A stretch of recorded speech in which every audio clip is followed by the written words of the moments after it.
Today we've got an amazing guest, Chris Doe. Welcome, Chris. It's lovely to have you here today.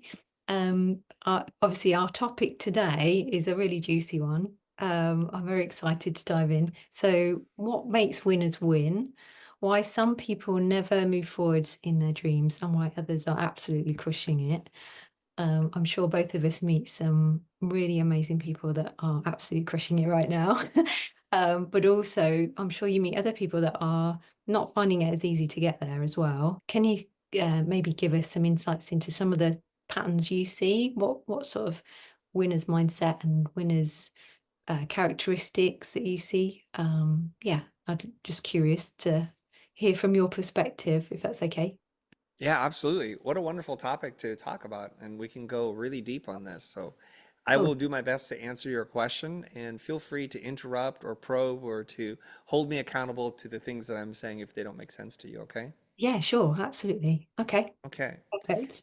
There's a couple different things. I think people who have an ability to monitor and to observe their own emotions, who can regulate them and make decisions despite how they're feeling emotionally, tend Mm, to make clearer-minded decisions.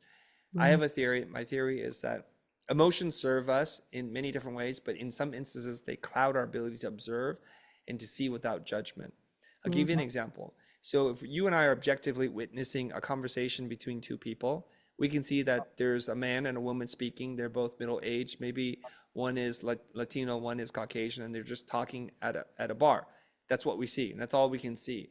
But if you have a different frame, and the frame is that's my boyfriend or that's my girlfriend, you might look at this as some kind of transgression and an affront to you, but they could be talking about very innocent platonic things.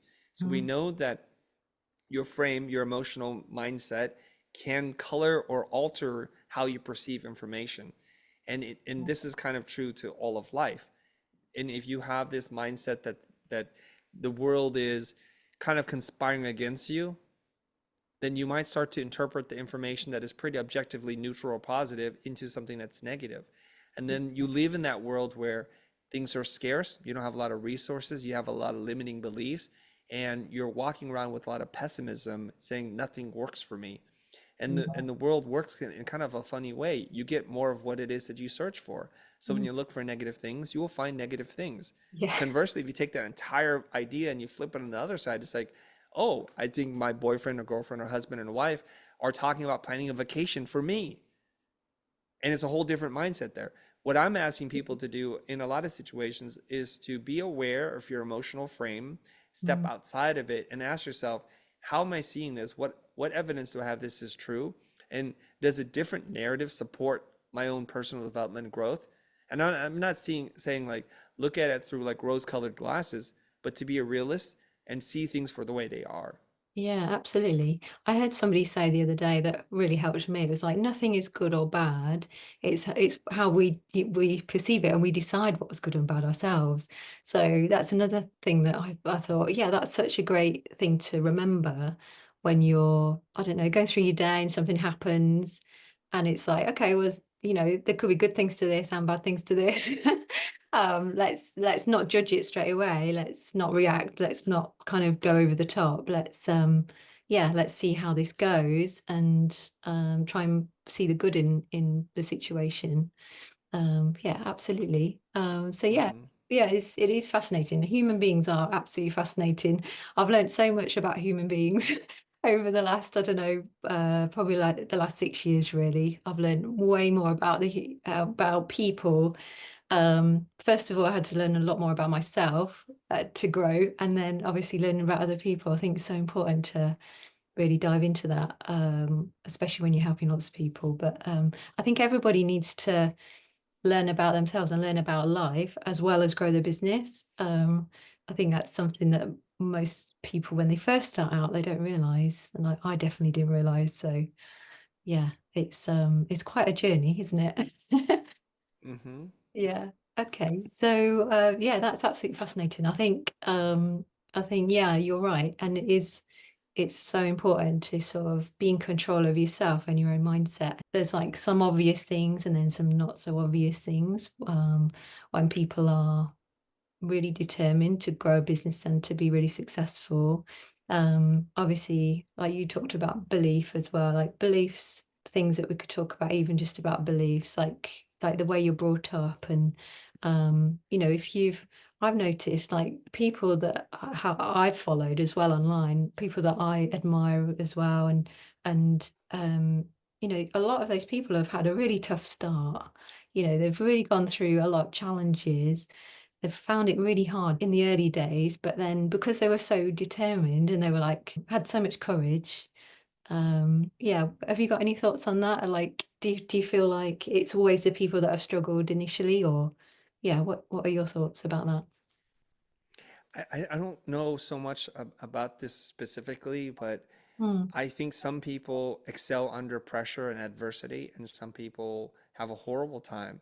And it's not necessarily the situation that makes them, it's their mind and how they interpret it that makes them. I was having a conversation with Pastor Erwin McManus. He's founder of I guess it's a mega church called Mosaic. And he's asked this question a lot. And the question he's asked is, are we all capable of change? Are we all capable of change? And he said something like, we are able to change if we think our survival is dependent on it.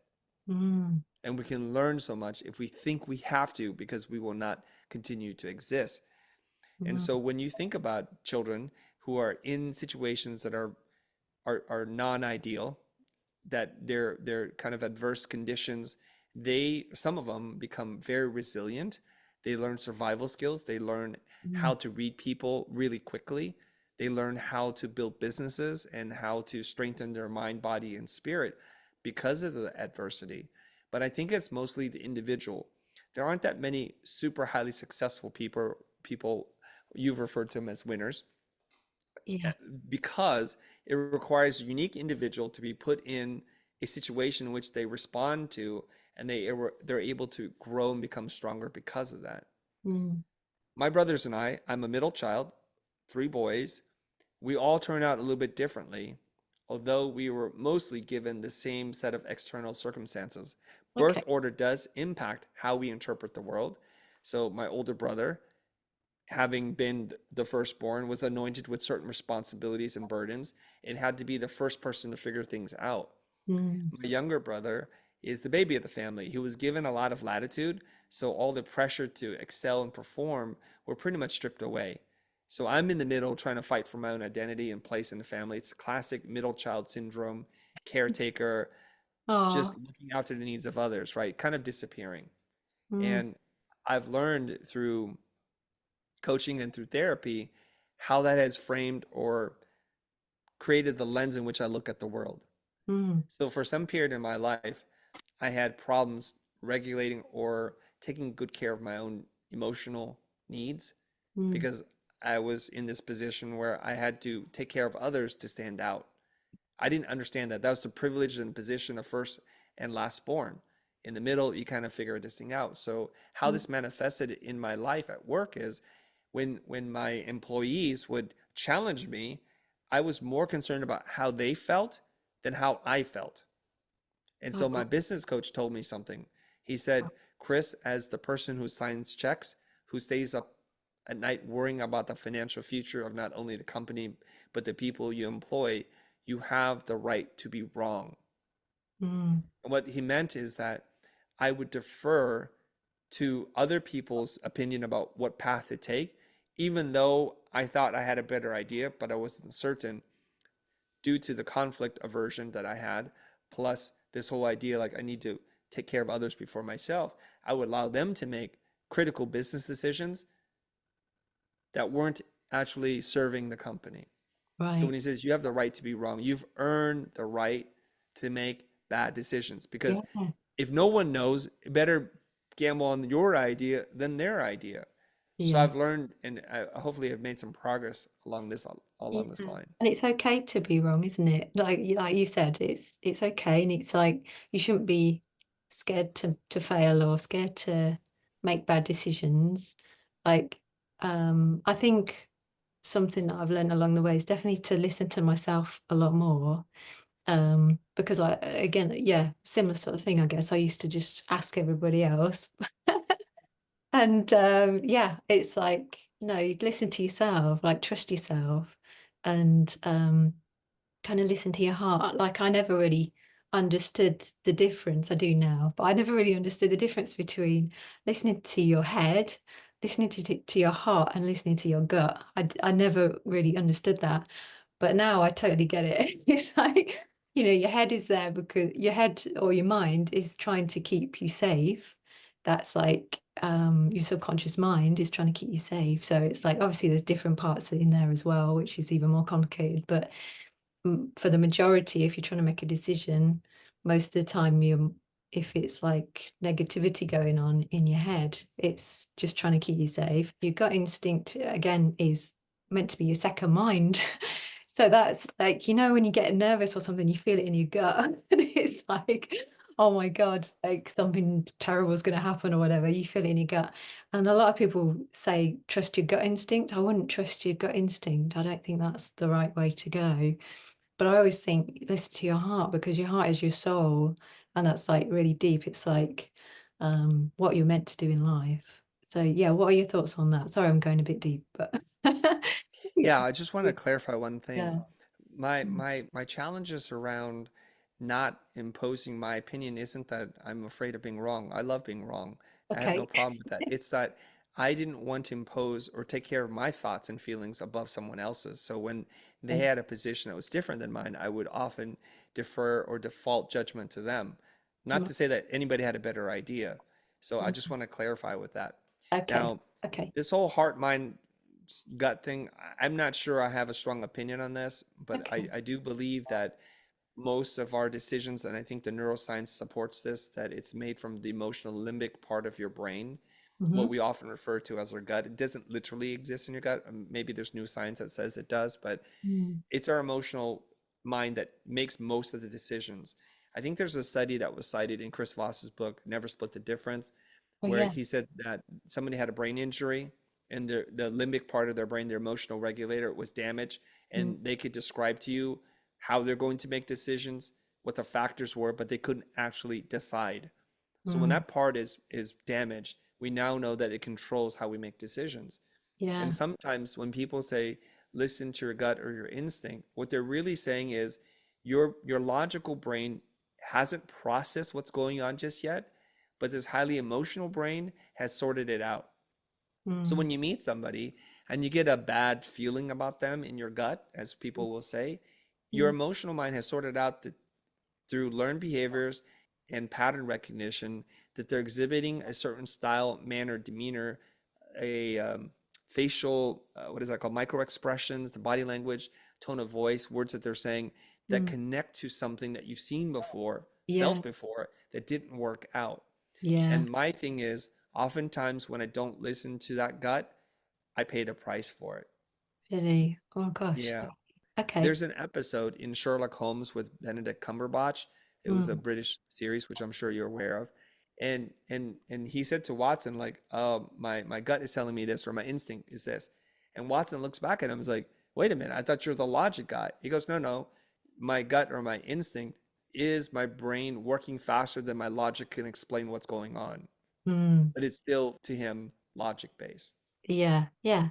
And there's lots of different ways of like people tap into different things when they make decisions. And I guess obviously when you're focused on a goal and you're trying to be really focused on that to achieve what you want, sometimes it is really tough to make decisions. And people tap into different things. Like some people are very intuitive and they're more spiritual and all that kind of stuff. And yeah, there's lots of different ways and things that can relate to that.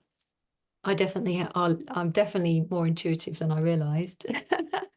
And I'm learning to trust that, which is great. I really, that's definitely helped me massively in more recent years. But there's other things as well. Obviously, a lot of people come to me and you can just tell their self-talk is really, really negative, or their attitude towards themselves, or their attitudes towards certain things. You can tell they're telling themselves the wrong things, basically. Yeah, I'm fascinated to know, like, have you ever sort of, I don't know, have you ever had some great conversations with yourself about business decisions, or do you sort of yeah, do you sit quietly, or do you have like rituals or anything like that? That's a really good question. I don't think I have a lot of conversations with myself in that way. Okay. When I talk to people, I often feel like sometimes they're not really present in the moment. Right. And you can Yeah. have dinner with somebody or maybe in a conversation and you're like, "Hey, are you here? Because it doesn't seem like you're responding to what I'm doing right now." Yeah. And I think because we have lots of voices in our head, maybe the voice of a parent or both parents, a Yeah. sibling, a teacher, Mm, some meaner version of ourselves. And so when we're listening, we're really not listening because there's a lot of inner dialogue that's happening. mm. I don't know what it is about me, but I don't have a lot of extra voices in my head. It's just mostly mine. So I don't have to sit there and say, well, Chris, did you make the right decision? Or how do we view this moment? Right. Yeah. Yeah. Because for me, when someone's talking to me, I just listen to them. It is Mm, very draining to listen to them because I'm listening to them with one singular focus. And as an introvert, it does take a lot of physical, mental energy to stay focused on them. And that's what I've been able to do. mm, Um, I was going to say, like, sometimes the internal dialogue will kick up when I behave in a way that I feel is not in alignment with who I am. So mm. if somebody says something, I have a bad reaction to it, I quickly snap out of it and say, "Hey, is that how we want to respond to this? Is this really who you are? Is this something else? Like maybe you're hungry. Or are you frustrated about something else that's not here right now?" And whenever possible, I'm clearly not perfect at this. I'll say, "Oh, you know what? I'm so sorry I responded to you in this way. Here's what's going on, and let me hit reset on this. I didn't mean to say that." Yeah. No, that's great that you can do that. It's like an evolution of yourself, isn't it? As you become more and more successful, you definitely start to notice all these things, and it really impacts everything in your life. It impacts your relationships with people. It impacts not just business relationships, but at home. And yeah, I think it helps you become, yeah, your ideal version of yourself, really.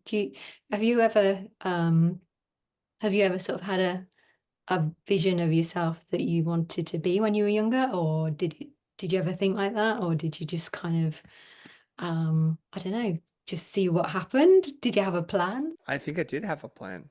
Okay. I think I had a plan about lots of different things about the life I was going to have, where I was going to live. I remember Mm, when I was a lot younger, I think when we're younger, we call it daydreaming or fantasizing. yeah. When we see things and as a creative person, I think our fantasies can be fairly romantic in this future that we imagine for ourselves. Yeah. And I started to notice differences between the way we lived and the way I imagined that we would live, like with my family. We're first generation immigrants, refugees from Vietnam. And so Mhm. I would look through magazines and look at the way that the homes were designed and the way that the landscaping was done, and kind of like our house doesn't look like this. Our yard doesn't look like this. So I start to imagine living that life, wearing those clothes, sitting next to that fireplace on that chair, driving that car, even though I was really too young to do any of that. And I had Amazing. this fantasy about living on the beach, steps from the waves. And I just thought about these things. And I thought about the kind of person I want to live with in terms of marrying and spending the rest of my life with. I imagined all these things. And the weird thing is, after going to school, when we moved and bought our first home together, my wife and I, we lived literally a block and a half from the ocean in Venice Beach. And I was like, Wow. is this us manifesting this? Because I can't believe Yeah. this is our life. Yeah, it's weird because I grew up in Silicon Valley, far from the beach, and I just imagined this is the way it's going to be. And I Mm. think I was in junior high when I was watching this TV show called 30 Something.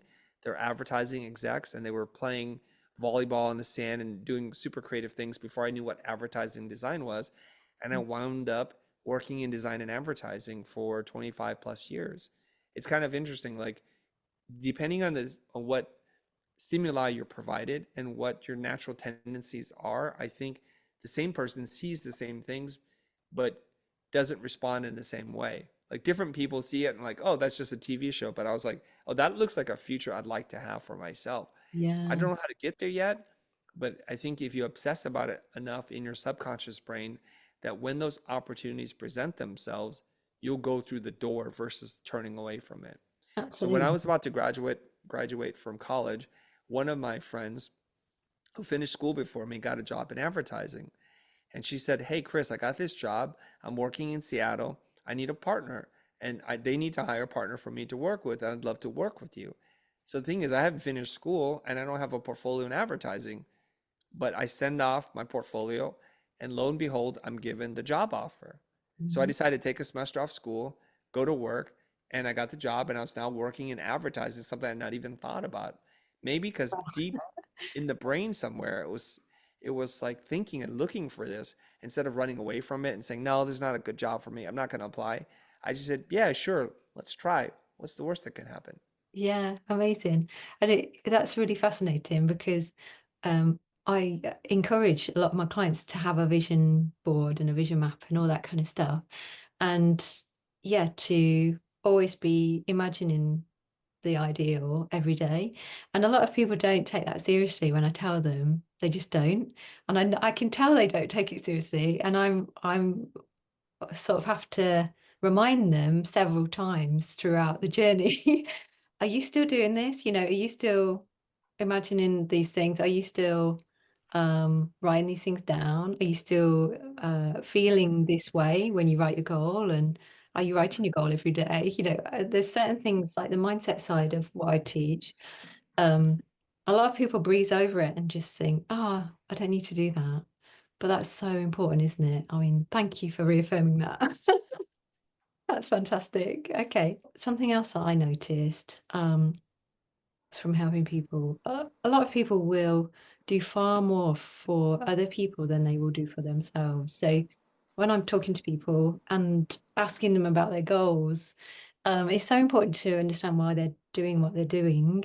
Um, and it's so important to try and help them see like that they're on a mission or something to help more people. That's what I really want from someone, so that I know that if they really work out what this mission is, or this um purpose that they have within the creative world, like something bigger than what they can see straight away, I know they're going to absolutely fly. I know they are, because they're going to it's something that means more to them, something they're really passionate about. And obviously they're passionate about being creative, but there's other things out there that people are passionate about, that they can relate to, maybe to do with their values or their beliefs, or their um, like a certain, I don't know, a certain type of business that they're really connected to in some way.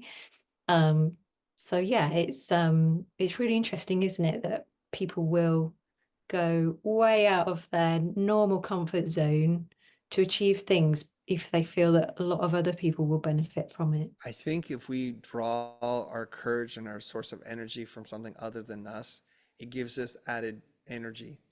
And the thing that I look at is when my wife and I had our first son, it changed us. And I started to write about this, and I said, if having children doesn't change you, you're doing parenting wrong. Being a father makes me a better person. It makes me endeavor to set a better example for myself so that my son can have a better template to follow. And Yeah. it just all of a sudden the bar is raised with how you live your life, because now you're accountable to somebody other than yourself. So when Yeah. we don't achieve our goals, if we don't live the life that we want, we're okay with letting ourselves down most of the time. But if there's a parent, a dependent, a sibling, a child, a like a godparent, somebody like that who is counting on us, who's rooting for us, all of a sudden we won't let them down. We'll let ourselves down, but we won't let them down. Yeah. So working towards the goal that fulfills a higher purpose gives you that added extra energy to get you past the dark days, the challenging days, the long hours, the setbacks that you're bound to have, and gives you that extra boost so that you can just get past the hump. And I think we all need something like that. So the bigger the vision, the goal, the dream, the purpose that's really connected to your heart, I think it gives you that strength that you're going to need. Yeah, absolutely. And it sort of any journey towards a big goal, if anybody's got something massive they're striving for, yeah, it's never an easy ride, but again, it's how you perceive everything, isn't it? And it's how you respond. but yeah, I think there's so many things that can help you stay on an upward spiral rather than a downward spiral. Um, so yeah, I mean, I was listening to something the other day and forgotten what the book was. I think it was there is a book that's about a winner's mindset or something like that. I've forgotten what it's called. Um, they were talking about how, once you do get wins, you're much more likely to get more wins if you sort of, especially if you get early wins. So if you get early wins, it really sets you off onto the right path. And obviously, once you've had the experience of winning, it's so addictive, isn't it? It's like changes how you feel. Obviously, you get like a dopamine rush and all the rest of it. Um, but yeah, is there anything else you can think of that would keep people winning and keep people yeah, keep people hitting really massive goals that they maybe never imagined they could achieve? I think people who are able to accomplish their goals have clear goals in their mind. Mm, And oftentimes when I'm talking to people that I coach or people in my community, I ask them to clarify their question before I give them the answer, because I believe that a properly framed question is at least 50% of the answer. So people will say, like, what should I do with my life? That's not a very clear question because that can lead to too many places. yeah. And I ask them, what do you mean? What is it that you want to accomplish with your life? And a lot of people don't have answers for me. So Mm, they're not being intellectually disciplined enough to phrase their question in such a way that they are seeking the right kinds of answer. They're just looking for any kind of thing. It's kind of yeah. like asking somebody, who is your soulmate? And you're like, well, anybody. Just anybody? And you don't have a vision for this? You don't know the kind of person you're attracted to, someone that you're Mm, most compatible with, someone that you can grow old together, someone who is meant just for you in the 8 billion people that are on earth. You don't have, so I can't really help that person then. I said, well, just meet anybody then. If you have no criteria for your soulmate, then anybody will do. So I mm, think when we talk about who are you for, when you say everyone or anyone, well, yeah, everyone or anyone will do. But you really should be looking for someone. So in some goal, not any goal or every goal. So it's just about reducing down what it is that you want and having that singular focus and saying, a friend of mine taught me this expression, it's called focus. And it's an acronym. It says follow one course until success. mm, Follow one course until success. Well, you need to know what that course is. And the first part of having a strategy or roadmap to get there is you need to know where there is. Where is it that you want to go? So mm, I think people who win aren't chasing wins, they're chasing this bigger goal. And the wins are what they rack up on their way towards achieving that goal. And it's definitely. as simply as I can put it. Yeah, absolutely. I always say that to people. There are always tons of wins along the way. And the trick is, I think, to focus on the wins because then you notice more wins. As soon as you start focusing on the wins, you start to notice more and more things that are positive and are exciting, and that attracts bigger things. It's like a snowball effect, isn't it? Rather than if you were focused on, things that were going wrong, that's all you're going to start to see. Like, oh God, this has happened now. Oh no, what's going to happen next? And not seeing things on the more positive side. But yeah, a lot of people that I talked to initially sometimes say, that they want help, but they haven't really got a goal. So it's very hard, like you said, it's very hard to help someone if they haven't got a goal. And I think sometimes it's maybe just their own self-worth, like they don't believe that they can have everything that they ever wanted and don't feel worthy enough of achieving that, which is sad in a way. But once they start to be aware of that, you can work on that and become sort of more focused on giving yourself what you really deserve. And I think once people realize that they do deserve more and that they are amazing at what they do and they should be paid well and they should have everything they've ever dreamed of, they start to see the world very differently. And they start to see opportunities and they start to take more action because they really believe they can do it then, which is amazing. So yeah, very exciting. And there's a couple other ideas I'd love to share with you before we move on Okay, to the next question. Is that okay? fair enough. Sure. Yeah. Absolutely. So I think our capacity to take on new things, to evolve and to grow will largely determine our future success. And Mm, if we use the visual metaphor, if you think about everything that you hold as part of your history, your identity, your story, and mm, you hold on to all of that, it leaves you little room to take on new things. So in yeah, a way, you have to let go of some of these old things so you can take on something new. I'll give you an definitely. example. One of my friends, his name is Mo, and I was talking to him and I said, "Hey Mo, have you ever considered dressing differently?" He goes, "What do you mean?" And Mo's an Egyptian American. He grew up in the South and he has a very kind of a certain style panache to him that's kind of very influenced by hip hop culture. I said, Mm, "Well, you kind of wear a loose t-shirt and kind of just whatever pants you're wearing. Do you think how that might impact how you're perceived?" And his first responses to me, rather than listening to the observation, is to respond with, "Well, I don't want to change who I am. mm. This is my identity. And if I dress differently, I won't be me anymore." Oh, that's interesting. Mm, Yeah. So I said, "Mo, with all love, are you really attached to your existing identity?" He goes, "Well, this is who I am. I don't want to change for people." So I asked a lot of questions for him to kind of help him reframe his posture. So I said, "Do you know when you go to Asian households, it's customary to take off your shoes? It might not be customary in your place, but when you walk into their home, do you observe their customs, their rules?" He goes, "Yes, of course I would do that." I said, "So you're changing yourself. Why? Do you feel less than? Do you feel like it's a different identity, that you're not you anymore because you're observing different people's customs?" He goes, "No, it's a sign of respect." He says, yeah. "So this is really interesting. So Mm, when you walk into a person's place of business and their style of dress is business casual, and you come in looking like that, are you saying I respect your customs? Or are you saying I don't respect your customs?" So mm, this is real interesting. Like you, when you're in Japan, a place that's steeped in tradition and custom, they don't eat on the train. They discourage people from talking. Not that you're not allowed, but they give you funny looks if you're talking on your cell phone or having loud conversations, because they're concerned about everyone's peace and tranquility on this train ride, and so they okay. don't want you bringing in certain smells or sounds to disrupt everybody else's well-being. And I said, you would observe that, wouldn't you? So what is your attachment to this identity? And so this is what I want to talk about. So people become so attached to their self story, their own identity, even though it's not serving them well, Mm, just because they don't know any better.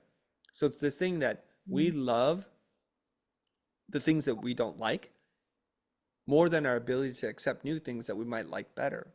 Yeah, it's This is great. why we're stuck in relationships, why we're stuck in jobs, why we're stuck in routines, and maybe the city in which we live in. And I remember when I got out of school, I was living in Los Angeles. I grew up in Northern California, and I was working. And then my uncle says, "Hey, why don't you come back home to San Jose and live here where all your cousins, your uncles and aunts, and all your relatives are?" I said, "Uncle, until they move the entire industry up north, I have to be where the industry's at. The opportunity is here and not up there. Mm, Conversely, if I wanted to work in tech, I need to move up north and not be in LA. But I don't work in tech, so I have to be here. I have to go where the opportunities are. I have mm, to leave behind a familiar place and culture and people and my network and all the comfort and safety in order to achieve what it is I want to achieve." mm. And so this is really strange because every time I challenge someone with a limiting belief, their first response is, "I like my identity the way it is." So you're saying you don't want to change anymore. You're incapable of changing. You're not as what is it, neuroplasticity? It's not as flexible as you might think it is. Mm. And that to me is one of those things that separates people who achieve and people who don't achieve.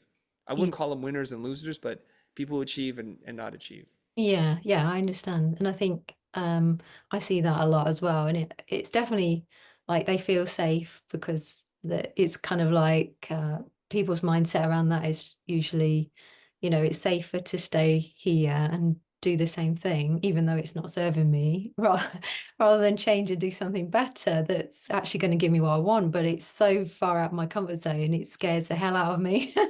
And it's yeah, and that's related to a lot of things. Obviously that's connected to identity as well, because people are scared to be a new person or a new version of themselves. I think there's that conflict of being authentic as well, where people say, I need to be authentically me. I think you can still be authentically you and evolve into a better version of you, if that makes sense. Yeah, I think that's totally possible. And it's an exciting journey. I think you've got to get excited about becoming somebody, a better version of you, somebody that understands the world better and understands people, so that you can have the relationships and the business that you really want. I think is so important. So yeah, fascinating. Yeah. Did you manage to convince your friend to change? Eventually, he understood the concept, but taking action on a concept takes some time. Mm, And so I always tell people, you can be as successful as you want. It's just up to you as to decide how quickly you want to adapt and change. So yeah. for him, it took a little bit longer. And here's the funny thing. Some recent life events have happened to him where he decided, you know what, I'm going to get in the best shape of my life. I don't like the way I'm looking. He's lost 40 pounds. He looks amazing. And then, Wow. of course, then the old way of wearing clothes doesn't fit him anymore. And so he's dressing differently, showing up differently. Oh, cool. So, so here's my observation about this.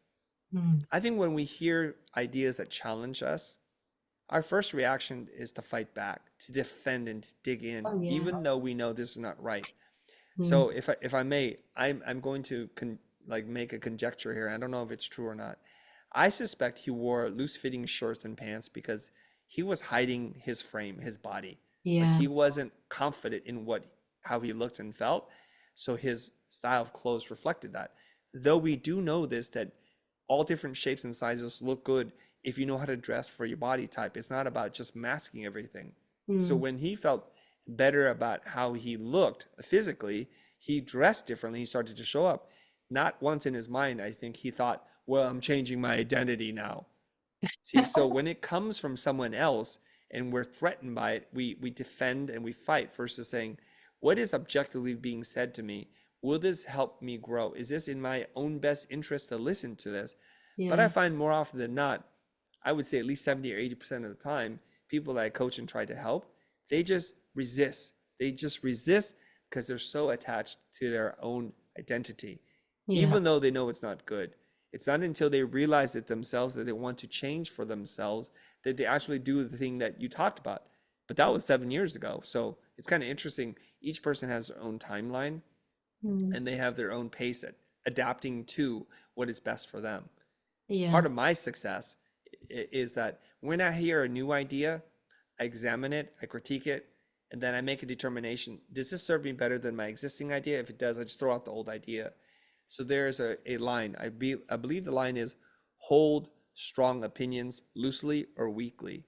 I have very strong opinions about lots of things, but when I hear a better opinion or an idea, I just let it go. Yeah. Well, that's great. You can do that. It's so important, isn't it, to, like you said earlier, not to worry if you were wrong, just move on and take on a new idea that's going to serve you in a better way. Yeah, absolutely. And yeah, a lot of those like initial reactions to things usually don't make sense because I've spoken to a lot of people where sometimes they come out with things and you're like, when you really listen carefully to what people are saying, you're like, actually, that doesn't make any sense. You just told me totally the opposite thing that you you told me initially, and sometimes it's good to hold people accountable to their own reality so that they realize. And then they're like, oh God, yeah, actually, you're right, and they may feel a little bit silly at first, but once they get over that, it helps them to move forwards. It helps them to really yeah, to realize that they were just trying to protect themselves. But yeah, it's really common, isn't it, when you're supporting people? But is there any sort of big moments that you sort of remember, or anything that you're happy to share that's like, okay, that was a massive pivotal moment where I really wasn't thinking in the right way, and somebody else helped me realize that I needed to shift or to make a change? I like to tell this story because hopefully it helps some people. When I graduated school, it didn't take me very long before I started a business. I think I started a business prematurely because I was impatient and maybe overly confident in my ability to sell myself. And so Mm. I struggled for the first couple of years, but eventually I was able to find a stride and I was achieving certain things. 5 years into my business, I had employees and people I hired came from a whole different generation of designers. And they had access to tools and ways of thinking and talking that I felt intimidated by. So it's one of these weird things as the boss and owner of a company, I was hiring people that I thought were better than me. And it really aided my self-confidence because the way they spoke about design, the way they made things, they knew tools I didn't know how to use, and it just seemed so fresh. Mm, And I was thinking to myself, how could this be? This person I just hired, they're a year out of school, barely, and I already feel like, my gosh, they do better work than I could do. So I mm, thought maybe the life cycle of my relevancy is about 5 years, that you have about 5 years, the next generation comes out and they'll be better than you. And it keeps happening for all of eternity. It's how wow. humanity progresses, right? So I was having a dark moment in that kind of negative space. And I was thinking, this is it. So I just hire people. I'm just going to sit in the back and let them pretty much run the company creatively. And my time has come and gone. So I decided to take a sabbatical. I wanted to walk away from the company for 3 to 4 months, something like that. I said, okay, systems are in place. You guys run it the best that you can. I'm going to leave for a while. I didn't tell them all that was going on in my brain. But as I made the decision to take a sabbatical, it coincided with the beginning of a school semester. So Harry from Otis reached out to me, Otis College of Art and Design, and said, "Hey, are you available to teach?" And I was thinking, well, I have all this free time now. I'll go and teach. So I accepted that offer and I went to teach. And it was the first time I was teaching my own class, doing it my own way. And I was scared out of my mind because I was thinking, I've learned how to do something that no one taught me. So I don't have the structures and assignments to share with others and to improve upon. I just have the way I know how to do things and I have to reverse engineer. How do I know how to do what I do? So I Mm, walked into class that first day, my heart was pounding on my chest, seeing all these faces looking at me like I'm the guy who has the information. And keep in mind, I'm not feeling so great about myself right now, right? So yeah. here I am, doubly challenged, low esteem in this moment, low confidence, and then with the added pressure of I'm supposed to have answers. And I worked through it. It was a little bumpy, but as the semester progressed, the students were asking me all kinds of questions, and I was surprised and shocked that I knew the answer to. Yeah. Every time they would ask a question, I'm like, how do I know this? I would draw it on the board. We'd have a discussion about it, and their eyes would light up. That whole process transformed me in a way. This is a big pivotal moment in my life Mm, that it wasn't one person who helped to change me. It was all these students, all 15 or 16 of them, who reminded me that I have a lot more value to give to the world. mm, And through their eyes, their appreciation of what it is I shared allowed me to find my way back to finding my self confidence. What I realized was most of us do not know that we know anything because we do everything mostly by instinct. It's not until someone asks us a question that we then have to articulate an answer to. And in articulating to them, we not only teach them, we also teach ourselves. There's yeah. that expression that I love so much: when one teaches, two learn. The Mm, student and the teacher. We were both learning. and And so, in a way, they helped me to learn about myself. This is why I think it's so important for us to write and to journal, because we need to discover what it is we already know. yeah, absolutely. Oh my goodness, I've wanted to write a book for so long, but I keep putting it off. I keep putting it off and I keep thinking, no, no, got to focus on what you're doing now. But yeah, you're right. There is so much that you realize that you've got inside of you that isn't apparent until, somebody asks you that question. I used to teach as well, which is yeah, and gosh, I remember that first day. Oh my God, I was so scared. The guy really threw me in at the deep end. He was like, right, you're teaching this class today. And I was like, what?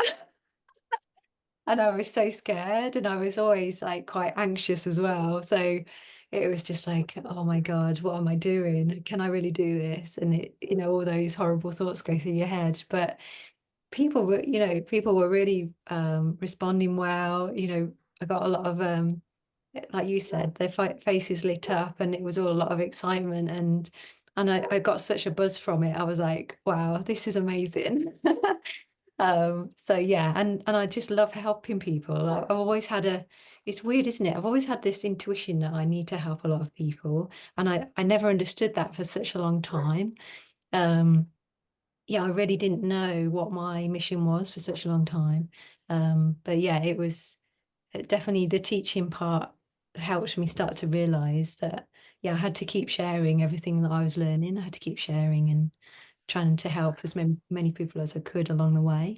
Um, and yeah, it's just I find it so exciting. I get way too excited about everything. I think that's a good thing. So okay, yeah, amazing story. And yeah, I think everybody loses their way every now and then. I definitely got lost for a few years where I really gave up on thinking that I was actually good at anything at one stage, which is awful. When you look back, you think, God, was I really in such a negative place? It was just crazy. But I managed to dig myself out of it somehow. And yeah, gosh, I'm miles ahead of that now, which is amazing. And I'm so grateful for where I am now. But yeah, it was not easy for a long time. Um, so do you think there's anything else that helps people, get out of a rut, or what do you think helps people when they're at that moment when they really are feel stuck, or I think it's dangerous to stay in that place for too long. I think it really is. I think the sooner you can realize that you're keeping yourself in a really negative space, or your thought process is in a really negative direction, maybe it takes somebody else to snap people out of it sometimes. I don't know. How do you feel about it? I'm going to share a story with you Okay. that was shared publicly, so I think it's okay to Okay. tell that story again. Mm. I have a friend, his name is Ian, and Ian's British, and he suffers from extreme social anxiety. It's like Oh, paralyzing for him. that's what I So, used to have. I used to have yeah. that. Yeah. Mm. So I'll tell you to kind of illustrate how bad it is. When he would have dinner with his family, he was so anxious that he couldn't eat soup because his hands were shaking so much that the soup would spill out of the spoon. Yeah. And because he was so self-conscious that everybody was looking at him and he was not going to do this the right way. So he went to see a therapist who specialized in cognitive behavioral therapy. And he told me that the more I thought about them looking at me, the worse my hand would shake. Yeah. So his therapist told him, don't look at your hand, look at the wall. Focus on the pattern on the wall or the window pane or something Mhm. else other than what you're doing. And trust that your hand knows where your mouth is and where the bowl is, and it will reach its destination. So when you focus on the wall, all of a sudden his hand stopped shaking. And it was really interesting. He was rewiring his brain, developing a different relationship, a new neural pathway Mm. between the the shaking and the nervousness that you'd have with just eating soup to saying, I can eat soup and this is not a problem. So he'd keep changing this and he would keep going outside of his comfort zone. He said he also has had a paralyzing fear of dogs since he was a kid. Probably something traumatic had happened to him. And Mm. so he can't be around dogs. He starts to freak out. But again, what he does is he slowly exposes himself to new things. So the therapist would say, just be comfortable standing 10 feet away from a dog, then 6 feet, then 5 feet. And then eventually, when you're close enough, let your dog smell the back of your hand. Don't do anything else, just let him smell your hand. And so Mm. he was rewiring his brain. And it was so interesting when he described all this. I had an opportunity to meet up with him in person when I came to the UK, and he seemed like a pretty well self-regulated human. And I was like, you've come a long way, Ian, Yeah. from you Oh, having concerns about your own family thinking about you eating soup. So what we have to do is we have to shift our focus away from us. yeah. Now, if your audience is listening to this and Mm. they're thinking, Chris, I don't have a problem eating soup and my family's all right, but I had this great big fear of coming on stage and doing public speaking, Mm. which many, many people have. This is a real thing, right? Mm. So let's help you understand the concept and apply it to something where you might have to do. So if you have a fear of public speaking, it's probably because of a lot of different things. Number one, you're thinking about, well, how do I compare to other speakers? So Yeah. there's the comparison part. Or I want to deliver all these ideas and be my sharpest, smartest self because I want to impress the audience. So the event organizer will have me back. And this is so important to my career. So Mm. we're focusing all the things that are about you.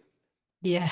And just like the soup thing, he's thinking about his spoon and his inability to do it that compounds the problem. So you Mm, focusing on all these things that you need to do to impress people will make you less impressive. And mm, I have, for a period of time and still to a degree, suffer from the same kind of stage fright anxiety of speaking out in public. I'm an introvert and I'm very socially awkward. And I mm. found the thing that has helped me the most was me glancing a video over the shoulder of my wife. She was watching some video, and it was, I think it was some kind of Chinese Buddhist monk. He was speaking to a large audience, and he was very calm in his demeanor. He Mm. had a certain aura or vibe about him. And I was like, there's something very attractive about this man speaking, shaved head, Yeah. robe, the whole bit. And he says, a lot of people have anxiety about public speaking. And the reason why I don't have that right now is because I've been saying a blessing to each and every single one of you in my mind before coming up here. And Yeah. I was like, that's fascinating. So he Mm. took the focus off himself and of being of service to people. And when you do that, you're not focusing on all the anxiety and the fears and your desire to impress people. Definitely. So I Mm. used that. I was scared. I was sitting there thinking, I'm here to serve. I'm here to share things that I've learned to lessen the pain of others. I'm not saying a blessing. I'm not a monk. I'm not even overly religious myself, but I was looking into the audience thinking that. So by the time I walked up on stage and delivered my talk, I was calm, smart. I knew what I needed to say, and I said it with clarity, with strength, with purpose, with conviction, and it was the most relaxed I've ever felt. So this is how we can use this idea. So if you're feeling not in a good headspace, it's because you keep thinking the negative things, and so the negative things grow. Mm. So we can think about other things about how we can be of service to other people. We take the focus away from us. A lot of times I find that to be soothing, and hopefully it'll put you in a better state of mind. I'm totally with you there. Yeah, and a lot of people that say to me, when they're trying to do their first video or something like that, they'll be so scared, and I'll say to them, "Well, don't think it's not about you. Don't think about yourself. Think about all the value and all the knowledge and expertise that's actually going to really help a lot of people out there. It's all about the message. It's not about you. So take the pressure off yourself and just relax and be yourself. And then maybe even imagine that you're talking to a friend or talking to somebody that you already know that you feel comfortable with, and you can even practice doing videos without sharing them. Just do them. I used to just record myself talking to myself. I know it sounds weird, but I used to record myself doing a video to Zoom, recording Zoom, and then watching it back and realizing all the silly things I did. I still look around quite a lot when I talk if I'm trying to think about things. But you start to notice things that you do and become a lot more self-aware, and you take the pressure off yourself. You've got to realize that you've got so much value in yourself. Everyone has got so much they can give, that's the most important thing. It's not about impressing anyone really, is it? It's about what the message does and how it serves a lot of people. That's how I see it anyway. That helps a lot of people, just trying to see it in that way.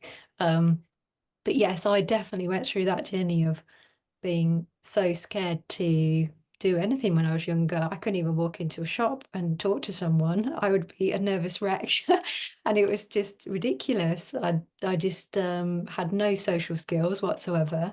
I would hate it if I bumped into somebody in the street that I knew. I would go bright red and I would just be like looking down, trying to get myself out of the situation. It was horrible, and I felt like that for so long. And I think that was why I started to look into understanding the mind a lot more and understanding how I could have more control over myself, and that in turn, that whole journey of understanding myself and how I could help, sort of little tricks I could do in my mind to make myself feel better and more comfortable. All of the things I learned along the way have massively helped my clients as well, because everybody's human and everyone goes through all these things. It's just a lot of people don't talk about it. A lot of people don't want to admit that they've been through all these things. And there's nothing wrong with any of those things. They're all natural human behaviors. And there's a reason why you've felt like that. You know, it's usually triggered by something in the past, or like you said earlier, something that you've been through, or just something silly that your subconscious is taking way too seriously, and it's acting like you're being chased by a lion when in fact there's nothing wrong at all. So sometimes it's just something really silly that, nothing too serious, but you just get into the habit of thinking in a certain way about things. Like we're all in certain habits, aren't we, throughout our life? But sort of the thought process is a habit as well. So as a lot of people don't realize that, you just think the same things over and over again and you get the same results. You have to start monitoring what you're thinking about to get a better result as well. I think that's really, really important. Yeah, what would you say, like the basic tools that you always need to have in your back pocket to feel like you're always winning? Is there certain things that you would say, right, you need to do this every day? Or yeah, have you got any advice? I think if we practice more gratitude, I Ah, think it can change the way we look at the world. I think absolutely. the fact that you have a roof over your head, that you have air in your lungs, and you have Mm. food to eat, you're already winning. And so now we're just going into the bonus rounds of life. And I think what happens is we tend to focus too much. We over-index on the things that we don't have versus the things that we do have. A lot of the people I know that are joyful, that are happy, whether they're financially successful or not, really depends on their frame. We know that money can make some problems go away, but money is not a great predictor of success or happiness because some of the saddest people I know are the richest people that I know, Wow. while some of the poorest people I know are the happiest people. And it's because they have a different frame, a different lens to look at the world, which is they're Mm. filled with gratitude. They love their life. They prioritize their health, their family, and they're full of joy. And that joy kind of spreads, it multiplies, it compounds. So I think we just need to start there. If you can start with a base of gratitude, of appreciating what you have, then I think it allows you to have a more abundance mindset and to see the opportunities that already exist for you. Mm. And I think when we start there, I think it can rewire our entire nervous system so that we can be more in alignment with the things that give us joy, that then we can use that energy for more positive and productive things. My Yeah. wife asked me last night, what do you have scheduled for tomorrow? So I got to get up early for a coaching call with my community. And it's been a long week for us already because I've been working through the weekend. And she goes, Mhm. how do you feel? I said, I feel great. She goes, you love the community? I said, yes, I do. I'm appreciative that a certain number of people show up every single time I host a call. Yeah. I'm just grateful for that. Everything else is just gravy. And so if you look at it from that point of view, this morning I woke up, I had, as the song goes, sunshine in my pocket, had music in my shoes. I was like, I'm ready to go. And when I saw them, I think they can feel your energy. And even though it wasn't like this long lecture I was preparing for, I think that transmitted through the screen, digitized and transmitted through the internet, and Yeah. then reformulated through it, analog pixels on a screen, some of that energy is transferred. And I think that's really important. So I noticed this thing too. I don't know about you, but when you walk around and you notice people and you look at their faces and you don't know anything about their stories, and you're like, that's a person I can trust. That person's really joyful. And Yeah. sometimes we get it wrong, but like that's a person I need to stay away from. You Yeah. notice how certain people who worry furrow their eyebrows and they have a certain look. And then some people have these like bright faces where like, I think you have goodness in your heart. And some people have these big doughy eyes where you say to yourself, they're kind of naive. They're a little bit innocent. Maybe not somebody that you want to run your finances, but somebody who's good front of the house operations because they're probably really good in how they project their energy. So Mm. I think what happens is your thought process betrays your body. So when you're in alignment, when you're filled with purpose, or you're full of anger and suspicion, it transmits and translates into your face Oh, it and it does. rewires your face. And Yeah. so you're wondering like, why don't people talk to me? Why don't people give me a promotion? Why don't people invite me into the important meetings? Why aren't I getting those opportunities? Is because you have some darkness in you, friend. And Mm. when you can change that, I think you can rewire your physiology and then you'll transmit a different signal to the world in which they'll be able to see.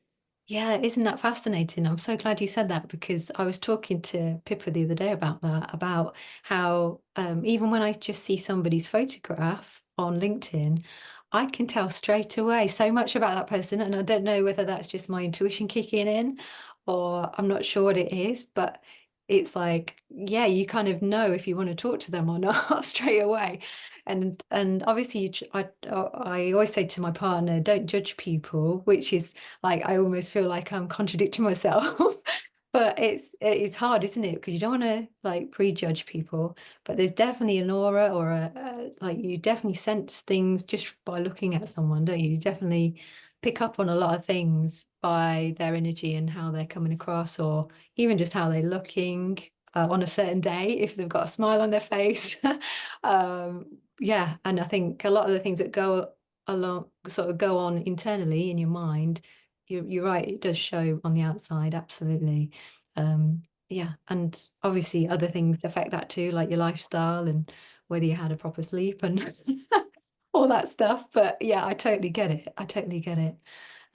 I, I think we can trust our instinct. We just have to be careful that it's not built on bad data. Okay, That's okay. the challenging part, okay? Yeah.